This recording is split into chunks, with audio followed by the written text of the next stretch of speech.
Hello, everybody. Oh, there's no place like home for the holidays. And Christmas caroling, that was a ritual. So I'm just starting with that one as a lead off.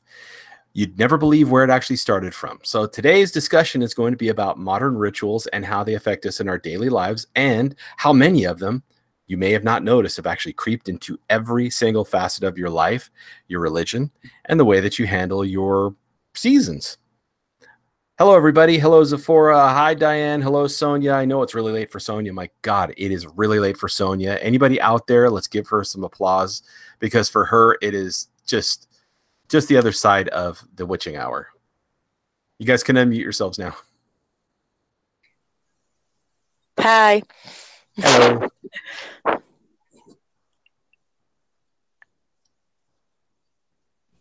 Hello. So Diane's going to take a sec. I'm sorry, I had to mute you for a second there, Diane. You'll get it. I'm going to keep myself muted for a while because I'm still working on dinner, but I'm listening. Okay, no problems. Well, now some of the rituals that are part of our day and part of our lives, you would be surprised just how many of them there are. But let's start with one that is a near obligatory one for everybody who has another year passed in their life. You're going to go, another year passed in your life. What happens when a year passes of your life and you come back to the day you were born? It's your birthday. Yes, and on your birthday, we have this fantastic ritual, this wonderful ritual that everybody seems to be will participate in. First, they sing for you. They wish you another wonderful year. And then you do what? Blow out candles. Exactly. And that goes back to the old candle rituals, the old candle magic rituals from Ireland. Believe it or not, a great many of these rituals that are still in our days are from Ireland. And the candles are used to signify that another year has passed, and you blow out the candles to say that is the end of the old, and let's get ready for the new. It's something that most people don't even realize we're doing. How about the spanking then? I think that's more for your fun than anything else, Diane. No. I mean, that one always puzzled me. It's like a spanking for my birth. No, I think not. Well, that's definitely nothing I can tell you about. I don't even know anything about it, but I can definitely tell you that that's never been part of mine. No, that sounds like that would have been part of Torquemada's birthday. Oh my God! Yeah, it was really big in this state for the and one to grow on. Even they give you one to grow on. I don't know why. It just that sounds like well, where I'm from, you get like I'm 25, so you get 25 punches and then one for good luck. Well, I could definitely tell you once again that comes down to there's no rituals for that. Somebody just made that stuff up because they wanted to give you a beating. It's like a look. Wow. That's punches. It's just like on like your arm, you just go 1, 2, 3, 4, 5, 6. They're not hard. They're just very loud, very loud. Oh, yeah. Sorry. Right up on top of the mic. So. Better than where it usually is. Maybe it's a different version of the same thing. Now, had Aisha been here, I would have asked her, now, what did they do when somebody passes on? And what do they do? Obviously, ritual. The ritual. Ah, there she is. I spoke of her and she came running. Thank God. Aisha, you arrived just in time. I would have said, if it wasn't for the fact you're the most wonderful person I know in New Orleans, I would have said, speak of the devil, but that's bad. So I won't say that. So in any case, I was just saying, I would ask you if you were here, Aisha, if when somebody passes on, what do they do? She's muted. She's probably doing something. It'll take her a bit.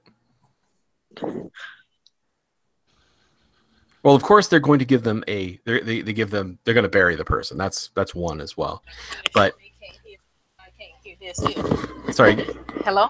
Yeah, can you hear us now?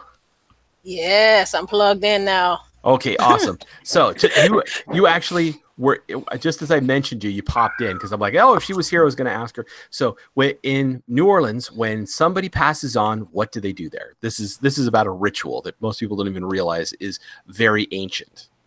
We have a parade. Bingo. We celebrate. Oh, she dropped right out. They celebrate.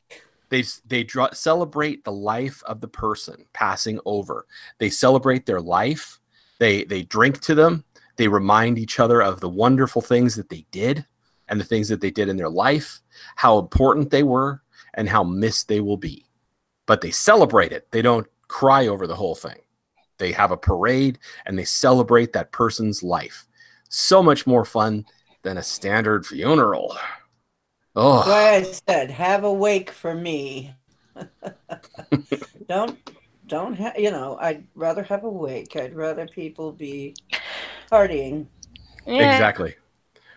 But that's what they do in New Orleans. They have a party. They have a parade. They party and they celebrate the person's life. And they, one of my favorite songs, the when the Saints go marching. Hear me? Yes, we can. Okay, yeah, there you go. Mm-hmm. Yeah, you're right. We do our party thing. We, second line when the Saints go marching in, have a band and everything with our umbrellas and dancing all the way up until we bring them to the graveyard. Yeah. Then we go eat, go to the party, sit down and eat. I lived there a little while. I know. I've seen that. And the truth is, I find it a much more fantastic way to celebrate and pass on a person's life, and to show them that they meant something while they were with you, than to just weep over it. And I have a personal reason for why I prefer the celebration of life, because, wow, I was going by walking past a funeral that was happening while in the middle of have to walk back and forth between the garage where my car was being repaired. Oh, the many garages I have to go to for the car being repaired. And it takes me past the Lancaster Cemetery. Now, the Lancaster Cemetery is the oldest in Lancaster. It goes back to when the first settlers of this area. And it's nothing age-wise by comparison to the Lancaster that Sonia lives in, but, it's pretty old. And this one is, for some reason, when they were burying a person, I'm walking towards it, and all of a sudden get this feeling like panic. And I'm like, this isn't for me. Panic. Why panic? And then I can hear a woman crying, I can't be dead. I can't be dead. And everybody's standing there solemnly, just listening to the man give the benediction. It's so sterile and nothing. And I can't be dead. I can't be dead. Can't anybody hear me? And as I'm getting closer to it, I'm finding myself staring more at my feet and playing stupid because I don't want to see. I don't want to see this lady crying. So if a standard burial is going to do this to the average person, I'm sorry. I'm pretty sure if I was at one of those swing and wakes in New Orleans, they got to be happy, dancing and looking at their family with pride. It has to be better. I don't know. I have to go and put some eyes on the actual situation, but it's got to be much better for them. Yeah, I know. I would prefer people to party instead of crying over me also. Yeah, that's why I've been trying to go back through Mao's pictures and just say, look at her, wasn't she beautiful? Wasn't she awesome? Instead of crying. Yes. I get a lot of the crying ones come to my place. I don't know how you can handle it. I'm maybe I'm a total pussy, but I couldn't take it. I swear. I'm walking past them like, God, okay. I can't take it. They're okay. They just need a little guidance. Yeah. Emotionally, usually it rakes me across the coals. I talk to him and tell him what happened and that it's not so bad and I've been there. It helps that I've been there. So now, one of the prime rituals that we actually deal with on a constant basis is centered around childbirth. Anybody Anybody know what happens around childbirth that's a ritual that you may not realize Baby is a ritual? shower. Baby shower, yeah. There you go. The I couldn't newborn think of the blessing. words. There you go. We don't really have them in the UK. And that's funny because the Irish do it. That's where it started. We're getting some music along with your words, Ian, in the background. Is Ace chewing on the squeaky? Nope, Yes. she's fast asleep like a jackhammer. So what's the squeak squeak? Yeah. I have no idea. No not here. idea, but we're getting squeak, squeak, squeak, squeak through here. I It's just not have a sleeping kitty on my end. Well, it isn't Mouse. She didn't have a squeaky toy, so it ain't her coming through. That's really weird. Okay. Are you so- sure it's your dog's playing Although with if she'd a had, squeaky I toy? wouldn't put it No, past that's not me. I don't have any kids in here that young with no squeaky toys. I hear it, but So I we- don't. So we got a it's ghost coming in the from machine. Squeaker. Yeah, I was just gonna It's say, coming out of one of ghost in the y'all machine. We're having That's what it is. phenomena. All right. Hey, that's Joe ain't me. Now, Oh, wait a minute. Hold on. Wait. My found it? remote.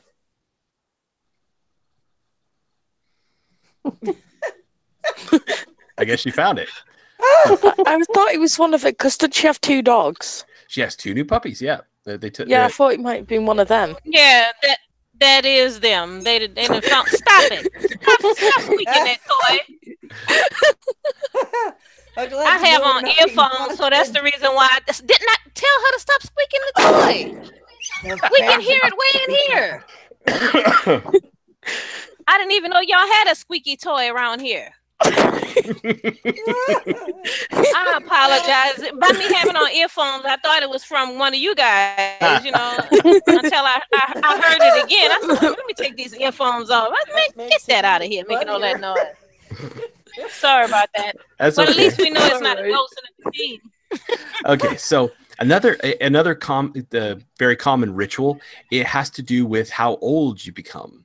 In the Jewish faith, it's when they hit 13. In Latin America, it's the quinceañera. In America, Sweet 16, and that's the coming of age ritual, and it happens all over the place. And one of the things that I find funny is that people still think of these things as not as rituals. Now, what do they all have in common? Are they marking a time? Are they marking a moment? Are they doing something to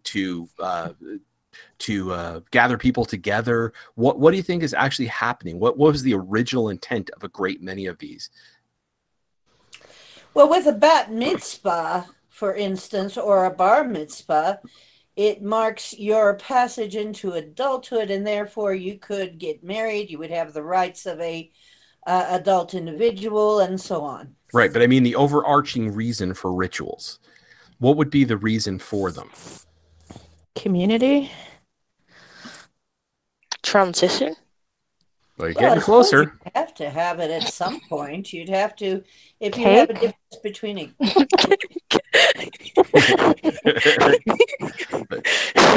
The reason is 42. No, it's the whole point originally, if you go back even past the originations of the rituals, it was a sense of community gathering together to gather energy.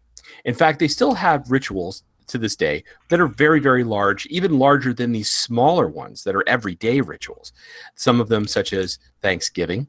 I know they don't have that in the UK. Don't remind me again. I know. My mother's from the UK. You don't have to tell me like I'm a knob. And then there's also Christmas, which is really the holidays, which includes the Yuletide, Christmas, the forgotten one starts with an M.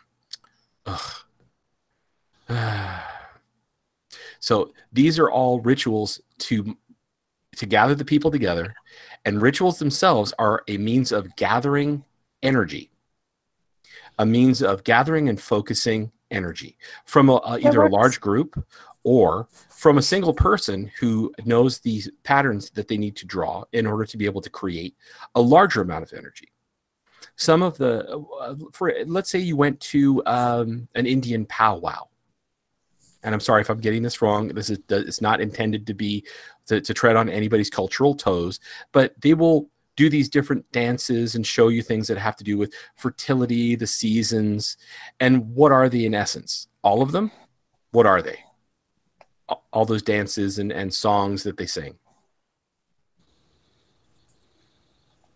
Anybody? I'm not sure what the question is exactly. You go to a Native American powwow, and they're doing all these these dances, and they're singing and beating the drum, and they're showing you the different reenactments for things such as for fertility, for the Thanksgiving of the crops, and marking the seasons. What are they for? Like calling on the spirits or something? It's praying. Yeah. It's basically praying. Well, so is passing the pipe. Passing the pipe is praying. Exactly. All of it is praying to the energy above in order to be able to keep things moving. The Yuletide, when the veil is actually thinnest, is in order to keep the world turning and keep the hearts warm and protect us against. Out, Ian. Well, there you go again, Ian. I mean, Sean. Sorry. Gonna have to give me a second. I'm trying to check what's going on.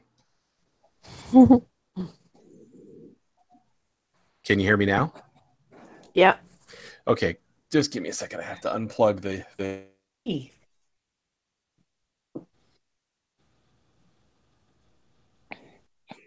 you hear me? Yes. There you are again. Now I don't hear anything. Well, I'm not talking. Oh, okay. It's working perfectly in that case. Yeah, I'm trying to see if it's. Can you hear me on the? Can you hear me now? Is everything okay? Yep. Yeah, sounds great now. All right. Yeah. The Yuletide, when the veil is actually at its thinnest, it doesn't happen during Halloween. It doesn't happen the day after Halloween either. During the pagans and Druids knew that the veil was. Now you're drifting in and out again. Whatever it is you're doing, quit it.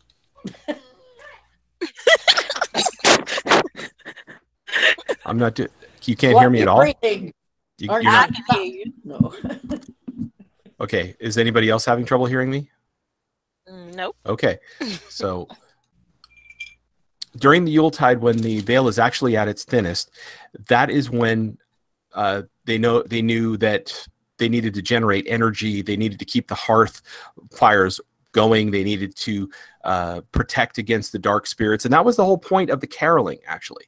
The church created these humdrum songs originally, Gregorian chant. It was boring. Nobody wanted to sing that stuff. Yeah, they didn't want to sing those things, and nobody really found them catchy. So they created their own songs and called them carols. No, I swear this is actually the history of it. I found them catchy. That's the part I think is hilarious. You can't really say Ave Maria. It gets boring. It really does. Sure I could sell it either.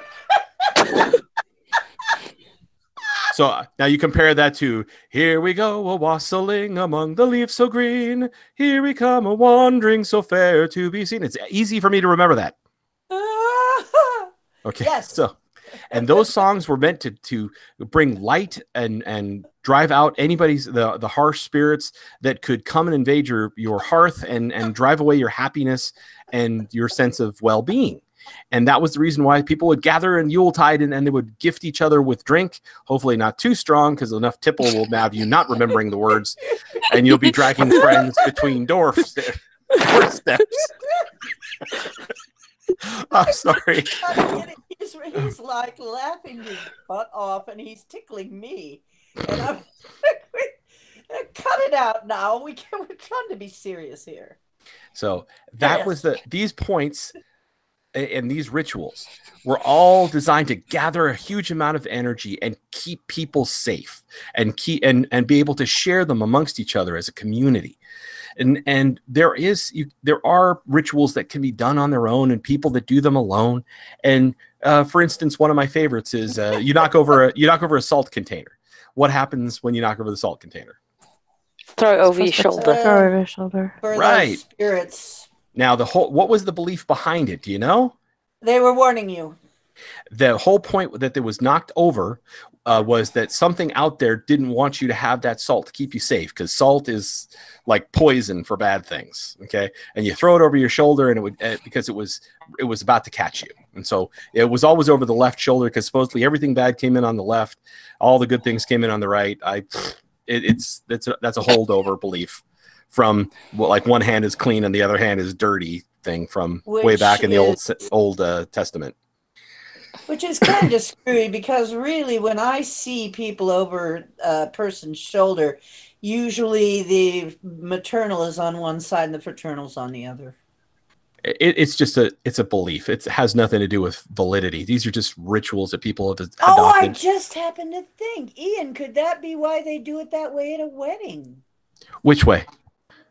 When they throw the garter? The bride here, the groom's there. The bride's family here, the groom's family there. Yes, that's why. They actually separate them that way in the churches that way. Okay. So there's another one. And what's the purpose for that? Explain that to me. You mean the separating the males from the females, or the father side from the daughter's side? The bride. Sorry, the bride's side from the groom's side. That I do not know. I have not been able to actually find out why some of these rituals occur. Well, here's a fun one for you. Somebody sneezes their head off. What do people say? Gesundheit, bless you. Anybody? You know why? Yeah. Plague. Because the soul belief that people believe this made you sick. Sonia got it right, because they used to think that when you sneeze, your soul would come out of your body, so they say "bless you" before something could grab your soul. Right. So a quick blessing before you go. It's like "bless you, goodbye." Oh, they didn't get it. Okay, you're back in there. Good. Yeah, it's like it was always because all of this stuff was always because your spirit, and they did believe very much that your spirit could come out of your body. What's Gesundheit mean? Is that bless you in another language? Yes, in German. Gesundheit, yeah. Like if you ever hear in a movie, if somebody says "Acht und Himmel," basically it's like saying oh my gosh in heaven, because Himmel means heaven. Or Gott in Himmel means God in heaven. Himmel. Yeah, Himmel means heaven. Gott is God. Yeah. German's fairly simple. Danish too. It's hand, Hand, knee, Knie. Gott and dog. Yeah, head, Kampf. It's I was. God and good are the same thing, pretty much. Yep. And so we're surrounded by all these rituals that we don't even realize that we're doing all the time. Find a penny, pick it up. All the days you'll have good luck. That kind of thing. When in reality, all you're going to, because it's made out of copper, you're not going to pick up anything that's going to give you good luck because it's made out of zinc. Now, look, it's lucky zinc. Lucky zinc. You get nothing out of zinc. Might help a sore throat. So there you go. Well, that's actually zinc oxide, not zinc sulfate. So, oh, you're right. Yeah. Sorry. If you eat zinc sulfate, that's actually Visine. You're gonna give yourself diarrhea. Follow a penny, and you never stop going to the bathroom. Well, I remember asking my dad about the separating the bride and the groom, and my dad said it's like a showing of like, obviously the family is separate, and then when the couple get married, it's like a joining of two families. That's neat. Yeah. So. Well, then that would definitely be good. So, thank your dad for Scotland, anyway. Well, if they're doing it up in Scotland, then I'm pretty sure that's the reason why they do it elsewhere. They just forgot, like the rest of us. And it might be, there might be more to that too, because until the two were joined, and that's why also remember in the old days they would ask if anybody had any objections. So in the the marriage itself, you have several combined rituals. One of them can be jumping the broom, and you also have hand fasting. Now, my wife and I at the Kronenberg Renaissance Fair, we were both wed and hand fasted. And let me tell you, they really do it up with the damn ribbons. You know what that's like? That's like, holy crud. It's like being assaulted by Boy Scouts wanting to practice every knot they know on their hands. Oh, As the priest is wrapping our hands, they're going, wait, I wonder how far they're going to go. I'm like, uh-oh. Somebody on this crew knows exactly how bad this is going to get. And my wife is looking at me, and we're like, oh. It's like, okay, so let's make sure that we do this on our offhand. So because she's left-handed and I'm right-handed, we made sure that they did it with we're going to do it on the other hands. But no, they ended up getting our main hands, my right hand to her left, so we were screwed. Oh God! And in the end, it was me pulling out my. Why you jump broom? Oh, jumping the broom is a similar thing to rice. It's well, the rice is another thing, but the jumping the broom. Fertility, I think, is the grain, throwing the grain. No, throwing the grains is actually so that you're never hungry. It's part of an original ritual where originally you were given bread, spice, oil, and wine, and it devolved down to just throwing rice. Oh, and that's so that you'll never go hungry. Throw rice because it makes the birds explode. I was going to say, it's illegal to throw rice in England at weddings now, in England. Now they just tell you throw birdseed, which is pretty much up there in the same situation. But you don't have to worry about the animals going, uh-oh, I can't handle this. But it is kind of poetic because, if you feel that marriage is for the birds. Well, jumping the broom has to do not only with he goes on like I never said that. Okay. Not only with having to do with marriage, but it also has to do with announcing a partnership, and also the broom itself, because it's made out of birch or sometimes butcher's broom for the twigs, is a means of jumping away from your past, your shared past and sorrows, because supposedly the evil spirits can't pass the cleansing nature of the broom as well as what it's made of. And if it's made out of birch, like American white birch, it's supposed to be you jumping from a sour loneliness into a sweet future, because birch is a source of a substance called xylitol, which tastes just like sugar, but isn't. Yeah, I know. So I have some. I use it. It's wonderful stuff. The chemical compound is unlike glucose, which is C6H12O6, it's C5H12O5. Those two missing molecules means that it'll taste like it should, but won't do damage like sugar can. It's a sugar alcohol. Yeah. That's actually my favorite. You can get it from strawberry tops as well, which is the reason why strawberries are so sweet and next to impossible to ferment. You have to actually separate out the flesh from the xylitol, or else you can't ferment it. I didn't know that xylitol was unfermentable. It's already fermented. It's a sugar alcohol, so it basically can't go any further. See, that I did not know. See, I'm not scoring very high on most of this because I'm not into a lot of these everyday rituals. Well, it's something that's around us all the time. You don't even realize for most of them that they're there. We just accept them and just go on with our day. Birthdays, and the big ones are going to church. And you run the gamut of all these different rituals that are in there, from marriages to childbirth, the blessings, nativity, coming of age, prayers, the lighting of candles. They even do the casting of circles in there. It's not as obvious. And they will do almost everything you've seen. I'm sorry, the which one? How about, do you know what picking up the penny was from? Any idea of that? That one I really have no idea about. I would like to find out where that one came from. All I know is that it's supposed to bring luck, and it was based on when they were made out of copper. But now that they're made out of zinc, I've never seen an ounce of energy on any of them. I can see if my dad knows. Is he still up? My dad's nocturnal. Please ask him, because if he knows, and of course you can translate Toothless Scotsman to us, we'd appreciate it. Toothless brogue. It sounds like a dance. Everybody do the toothless brogue. I'm not asking him, he's on the toilet. So I'm not going to ask him. Please wait. Oh my goodness. Well, he started to wait until we've all like awoke and go to sleep because he's been shouting all sorts in his sleep, like FBI or let's all do the Mamba for no apparent reason in his sleep. Like top of his voice. Wow. Oh my gosh. And he wonders why we all want to strangle him at like 8 in the morning. Let's all do the rumba. That's rather. Well, he must be having some fun. Or who was afraid Mars bar? Oh Lord. What? He loves them. That's the reason why he doesn't have his own teeth.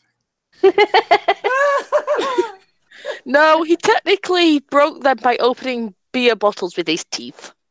Oh. Okay. I won't argue. And punch-ups. And punch. For everybody else in the U.S., that's called getting into a slobber knocker. Slobber knocker. What's a slobber knocker? Yes. It's fighting until somebody gets knocked out. Then somebody throws water on them and they get back up and continue the fight. A slobber knocker. In Ireland, they call it a Donnybrook. Yeah, Donnybrook. I knew that. Now I have what's his name in the Silent Man and that other gentleman just knocking each other to pieces in that movie, The Silent Man. I don't know if anybody's seen it. Fantastic movie. Maureen O'Hara. Oh gosh. The Duke, and I just can't remember the gentleman's name that he was fighting. It probably plays the brother of Maureen O'Hara's character, but it was 1950s movie. Great. At the end is just they're fighting each other, and at one point in time, the Duke ends up getting a really hard fist to the face, and he reaches into his mouth and pulls out a tooth, throws it down, smiles, and continues to fight. It's like, yeah, that's. My dad might be a while. I'm sorry? My dad might be a while. We're not worried. Smell. No. Coming out the toilet. Don't share. You look, you can't hear him because literally my bedroom door, you're looking and you can't hear it. Boy, am I glad that broke up. Okay.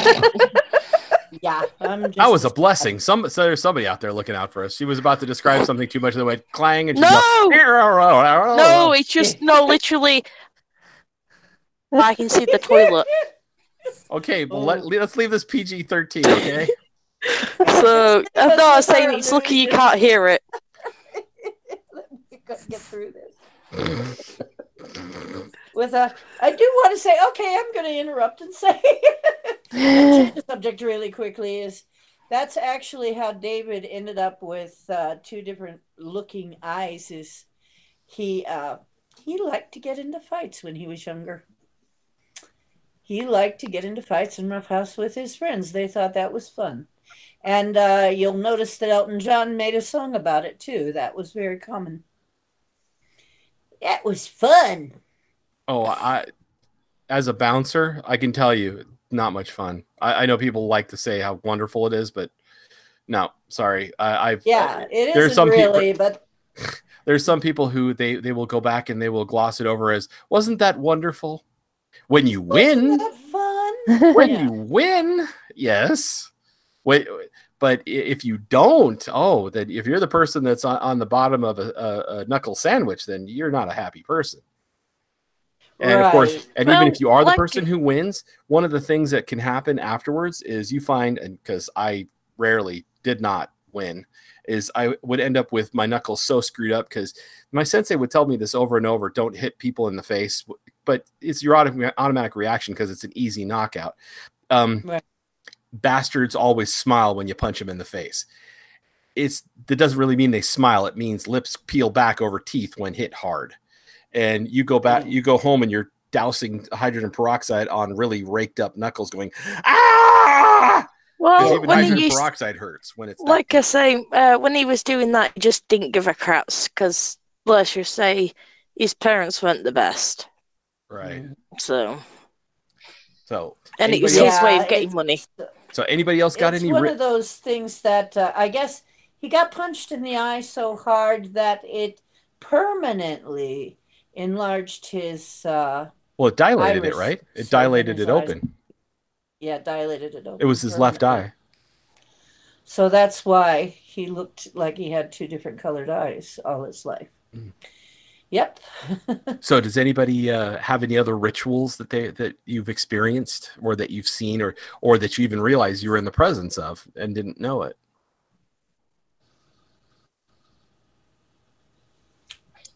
I know christenings are one. Mm-hmm. Because that's basically naming ceremony. Because my sister's planning to have that because obviously she's not a believer. Is to like ask people. Well, I give her the suggestion for the gods and goddesses to protect the child till it's old enough to decide what its beliefs are. Well, as I said once for the seasons, do you know of any for spring? Easter. Yeah. Yeah, that one's a big one. Now, does anybody know the origination for Easter? I know it's fertility and it's Egypt. Ishtar. Mm-hmm. A star to I know. Ishtar. I know the symbol wasn't originally a rabbit. I know it was a hare because of a goddess or something. It was a hare. Of fertility. She was the goddess of fertility, Ishtar, or if you want to go with another spelling, because it wasn't just Egyptian, it reached pretty far. Yes. Oestar, that's Ostara. Ostara. In fact, the Irish had a name for her as well, and it was a celebration of the rebirth of the earth and the coming of fertility again. And I actually explained that mistakenly too loud in a restaurant to my eldest son when he asked, "Where does Easter come from?" And all of these people kept giving me the hairy eyeball. I'm like, oops, this is a hot crowd. Oh, yeah. So, there's some people you don't talk about goddess. Yeah, you don't talk about history. Terrible things could happen. Peace could break out and prosperity and I mean all kinds of terrible things like abundance and plants blooming and terrible things. And horrible. Of course, now another one in the springtime, the when people would dance around the maypole. Yes. Yeah, that's another one. And for summer itself, the fire festival. For some reason, my brain is taking a complete powder on what it's called. Beltane? No. Yes, Beltane. There we go. Beltane happens in the late spring, though, doesn't it? Yep. But that's supposed to be midsummer event, beginning of summer. Okay. Oh, I want to backpedal just a minute. I just thought of something, and I'm wondering if this has something to do with the hair, because it probably, remember at one time these beliefs got all the way around the world. The hair in the moon, the way that the Chinese see the moon, is not a man in the moon. It's the rabbit in the moon, the hare in the moon. Well, never can tell. All of these ideas, they spread so far, and you find so many commonalities in perception amongst so many isolated people. And it's kind of amazing that we have so many similarities. And although I really wish Ginseng Joe could have been on, because he could have told us of Asian things that he has, or Asian don't want to say rituals, but things that in the Asian culture he told me about before, and we didn't have a chance to sit down and talk about them more at length. And I really would have loved to have heard more, since he has a large knowledge from trying to learn. He wants to become, awakened, as we had no choice in the matter, but he wants to get there, and I would really love to be able to give that to him if I just knew how it was done. Since he's so dedicated to the whole idea of it. Mm-hmm. I don't know about that, but I know just a little bit about the Asian beliefs. There's also in Shinto, there's a lot of Shinto's very nature oriented. Mm-hmm. So it would not be antithetical to something like Wicca or something like that. Like you probably wouldn't insult them telling somebody about a goddess because they have goddesses and gods and things like that. Now, as a sort of a side thing, and I know we're going off the tangent here, but it's because Zach Bagans rubbed me the wrong way again. When does he not rub people the wrong way? Well, Like he was about to say that. He got me really okay. First of all, you know how he builds a narrative. He puts a person on the spot and then starts throwing questions at him that is eventually going to bend the Jim and Tammy Baker way. It was the devil, but yeah. On this last episode, as I was falling asleep, he manages to get one of the people to say, "Oh yeah, the person who lived here, they were practitioners of the Kabbalah, and we believe they summoned the devil." It's like, what? I'm sorry. What? I'm most ways out cold. I was sitting in my chair, and that one brought me to full wakefulness, like somebody dumping a hot cup of coffee on my jewels. And I'm now like when the cat jumps on your lap in the wrong place unexpectedly. Exactly. And I look at Karen. I said, "Did he just mention Kabbalah summoning devil?" And she said yes. I said, "Holy smoke. He's gone full fool. I can't believe it. I can't. You're not allowed to say the other word. Not unless you're Robert Downey Jr. Okay, so I'm not gonna. He doesn't celebrate the full moon. He celebrates the full moon. So this idiot is a proper turnip. He's now said that the Kabbalah and ritual and summoning the devil together. Okay, so this is so incredibly ignorant. A whole bunch of stuff together. It is so incredibly ignorant to say that because number one, the Kabbalah is the magic book upon which thaumaturges draw their knowledge in order to work the miracles to foster good and the will of God. That's almost as bad as if you would say, when you're summoning a genie, don't forget to bring your Star of David with you to throw at it or something. It was so painfully lacking in scope. Now I've got a picture of Zach trying to throw Star of David. Well, there's a scene in I know I've mentioned this before, but there's a scene in Love at First Bite with George Hamilton, and the psychologist comes in and he says, "What do you think of this hair count?" And he pulls out a Star of David, and he looks at her. He says, "I think you should find a nice Jewish girl and leave Miss Cindy alone." He goes, "Oh shit, it was the wrong one. It's the other one, right?" I'm like, bag. Like, you couldn't get it more wrong, Rosenberg. Well, it's like the scene in The First Mummy where the dude's trying to throw all the little charm seals around his neck until one works. Well, no, it wasn't one worked. It was the fact that he started speaking in Jewish, in Aramaic, to say the prayer that it recognized. It's the language of the slaves, and that's what stopped him. It wasn't any of those symbols. But he had a giant wad of the darn things around his neck. Like, one of these is gonna work. One of these is gotta work. Benny was probably the best character in the whole movie, and there was a lot of fantastic characters in that movie. Oh God, it was good. That was a funny movie from beginning to end. It really was. It was one of my favorites, really. Yes. It's like, hey, there's my buddy Benny. It's funny to see you alive. He throws the chair out of as he's running away. It's like, don't leave now, Benny. We got questions. One of my favorite movies to watch whenever it comes on. Well, I must admit, I like the second one when they open the box. It's like, oh, nothing came wrong with reading a book. Yeah, nothing ever goes wrong with that. But so back to Zach Bagans and his unfortunate problem with rituals. So for his little Halloween event, he hired misanthropic Wendy Binks to stand inside her museum and throw out so much energy that something was going to happen. That's a real name, Wendy Binks. Yes. Well, she calls herself Lady Snake. Which one would you prefer? Yeah. She's a stripper, right? Nope. Oh, but you would. no. It sounds like it should belong to one. Yeah. not the Oh number no, I've 8 got rated. Lucifer, the series I thought Lucifer, when maybe- he's talking to the coffer's daughter, she goes, "Oh, my name is such and such." He goes, "What's the stripper name?" He's like, "What's the stripper?" Oh God. You did. What? Wasn't she in that porn, that famous porn? Anyway.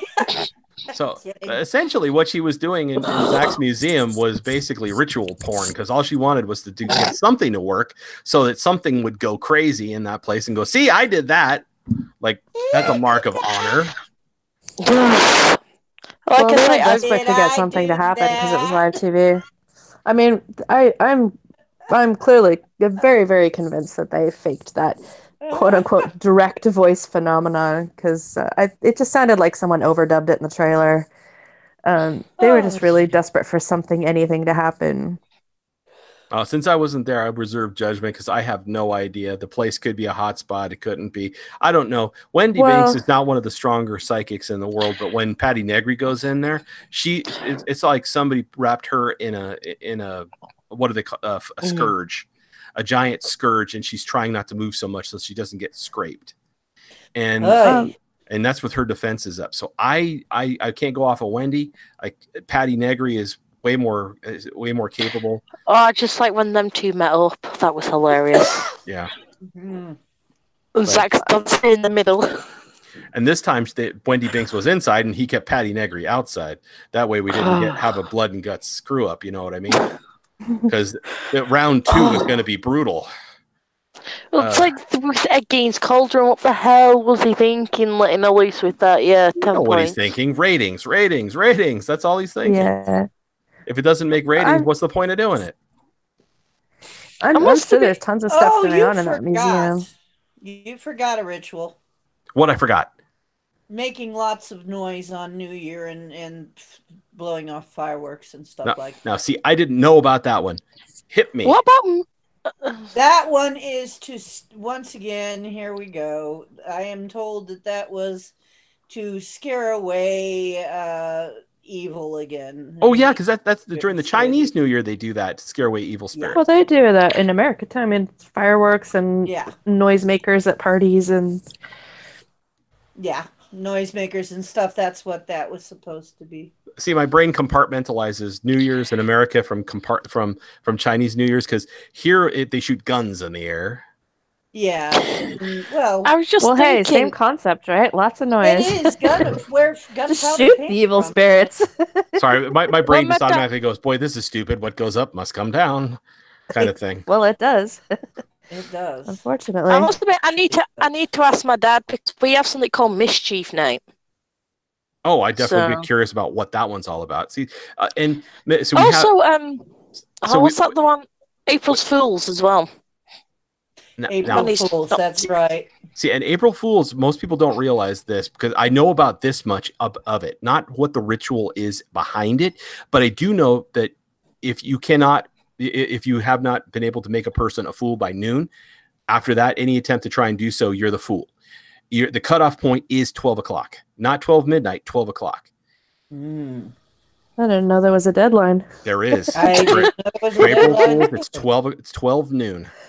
And I had no idea about this. My mother actually told me about it, and because a relation of hers had let her know when, because she was saying she was dreading going to school and all the April Fool's junk that went on, and she was sure to share that with her, so she would then share it at Beaufort School, and then they would, then everybody sort of cooled it at once lunch hit, and it was really quite good.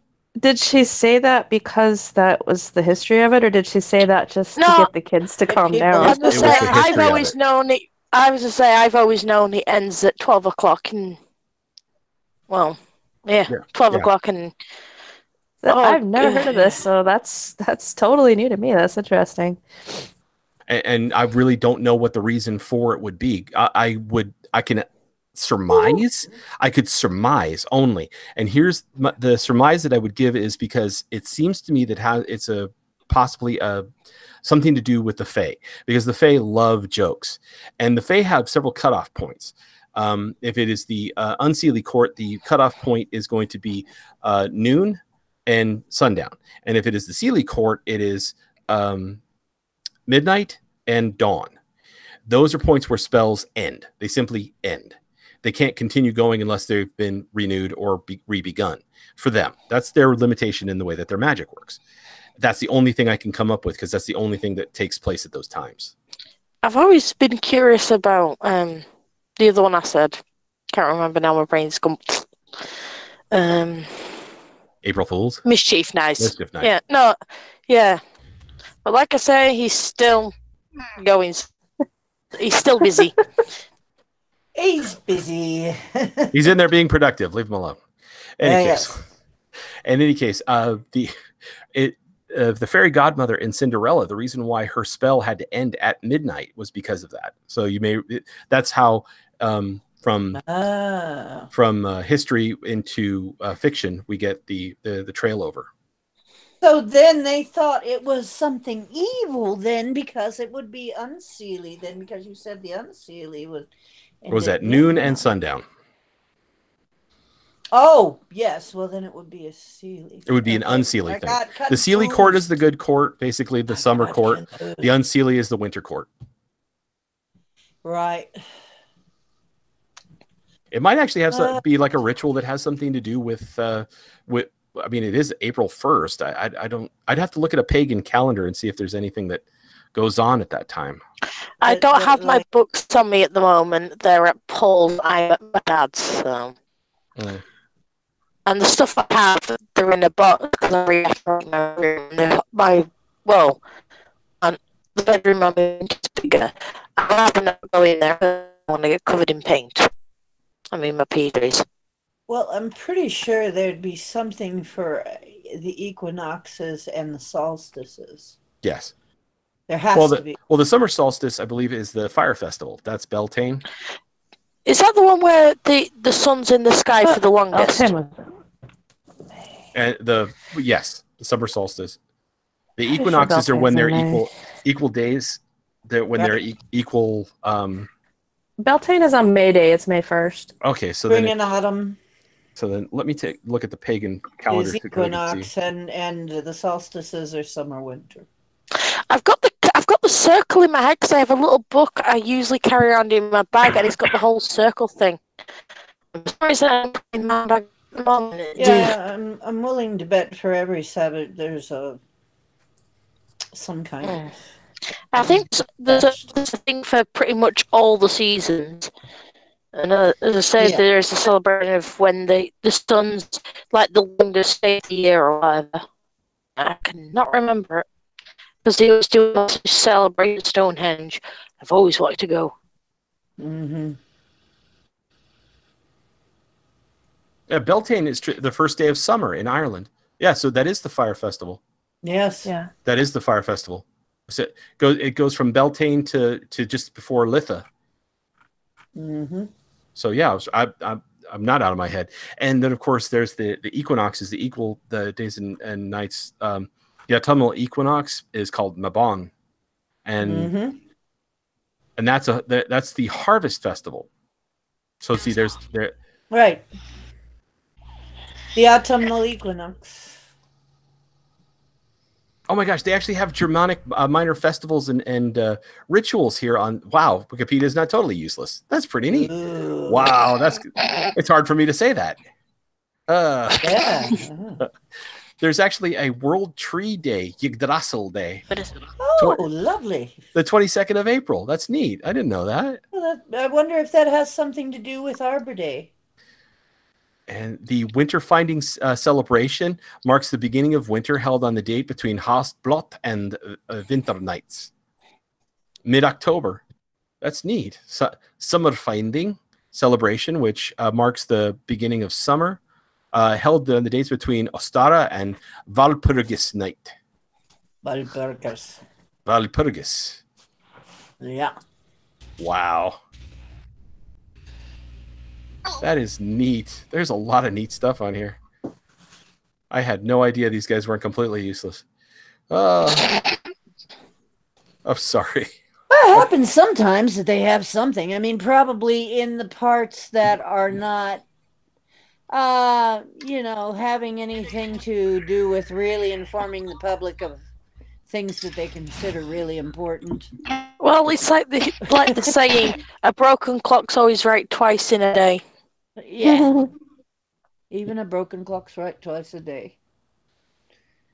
Well, so hopefully this gives you guys some insight. And I don't mean the people in the crew here, the people out there, some insight into the fact that we're surrounded by rituals every day, even in the modern world, which is just as scientific as we think we are. We actually have holdovers from our past that has a deeper history and a deeper connection to the land. And you should embrace them. I mean, literally embrace all of them. Because you know what? There is no religion out there I will not party with. You want to have a party? Name the date. My favorite ones are actually Halloween and Chinese New Year. But Yuletide doesn't suck. Okay? And I definitely, any time to gather and to share good feelings and a sense of community, especially among those of us who are gifted, it is a wonderful time because we bathe in the energy of your cheer and the wonder that you all feel, which is why a lot of places around the planet are always supplied with people that are happy. Like different, all these different amusement parks and such, where people are generally, except for parents, are always happy. I have to delete the poor parents because if I had to carry my 12-year-old son on my back one more foot, I probably would have collapsed and laid there and been buried in the Disney parking lot.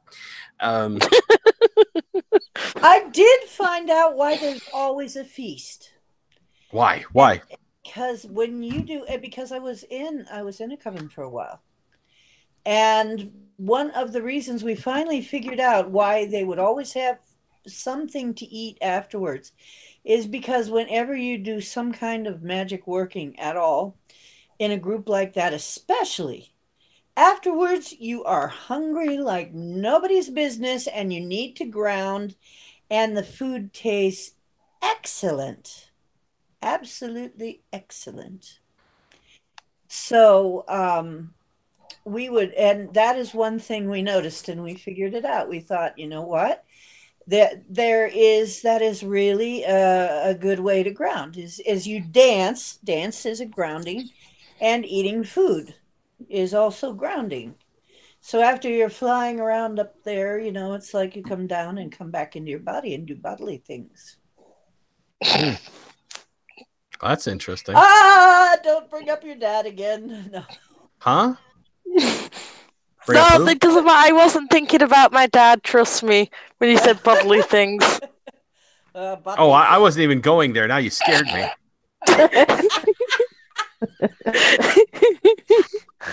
I couldn't help it. I'm so glad we don't have we definitely don't have the terrible potential for bodily functions on this channel. They went off. I couldn't help it. Well, thank you very much, everybody, for joining us. And hopefully this has been edifying for you all. If you have any questions, feel free to give us a thumbs up and a question down there. If you have a silly comment, please keep it to yourself because there's just no time in my day for people who want to be foolish. I have no problems with answering real questions. Come on now. No, I have no time for people being foolish. Really, it's one of those silly things. If you're here to learn something, great. Hopefully you learn something. If you came here just to ridicule, hopefully you learn something. Anyway, and despite yourself, you learn something like the fact that we know where the delete button is. Yes, you'll learn that. Yes, the magic of delete is fantastic. Hey, you want to know how you say delete in Japanese? Delete de. Swear. Sounds like Spanglish, doesn't it? Delete de. Sounds like pig Latin. I would have thought it was if I hadn't played a video game that they actually they give you the translation at the bottom that's going delete. The guy goes delete de. Yeah, a lot of words in many languages that derive, basically they take it directly from English and just add it their own their own linguistic flair, simply because English just keeps growing and growing. It's easiest to go, well, we'll just copy that word. And that's what all these rituals are like. We basically just copying things that seem like a lot of fun. We copy these things that seem like a lot of fun and we incorporate them in our lives and hopefully spread cheer that way. So good night, everybody, and stay blessed until next we meet.